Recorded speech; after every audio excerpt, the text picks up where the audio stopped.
এই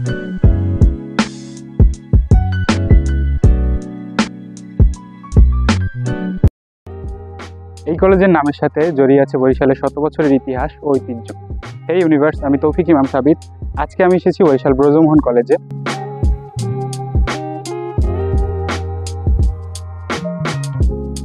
1889 সালে অশ্বিনী কুমার দত্ত তার বাবা ব্রজমোহন দত্তের নাম অনুসারে 1884 সালে প্রতিষ্ঠিত বিএম স্কুলের ক্যাম্পাসে বিএম কলেজটি স্থাপন করেন।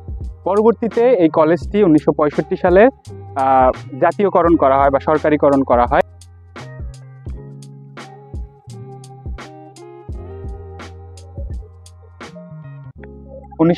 সালের 18 আগস্ট কলেজটিকে বিশ্ববিদ্যালয় কলেজ ঘোষণা করা হয়। বর্তমানে কলেজটি বাংলাদেশ জাতীয় বিশ্ববিদ্যালয়ের অধিভুক্ত।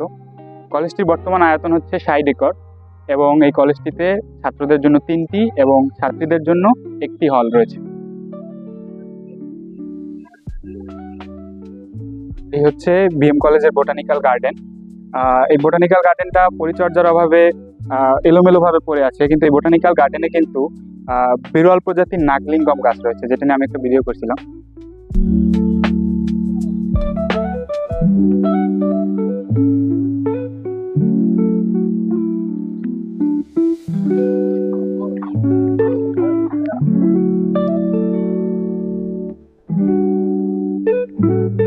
নলিনী দাস, নিবারণ চন্দ্র দাশগুপ্ত, এদের মতো অনেক ব্রিটিশ বিরোধী আন্দোলনের কর্মী ও শহীদ এই কলেজের ছাত্র ছিলেন।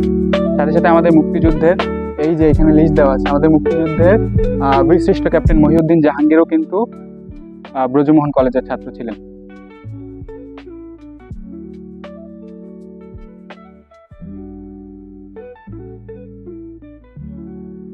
কবি জীবনানন্দ দাশ চত্বর, কবি জীবনানন্দ দাশ, তারপর আলতাফ মাহমুদ এবং নারায়ণ গঙ্গোপাধ্যায়ের মতো খ্যাতিমান সাহিত্যিক এই কলেজের ছাত্র ছিলেন।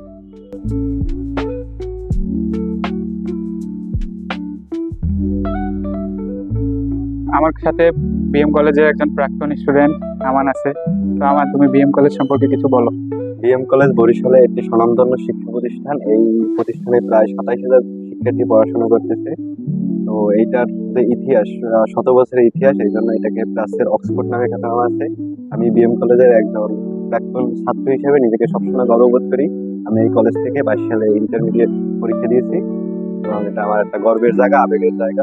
বরিশালবাসীর কাছেও বিএম কলেজটা আসলে গর্বের জায়গা। আমি এখন আছি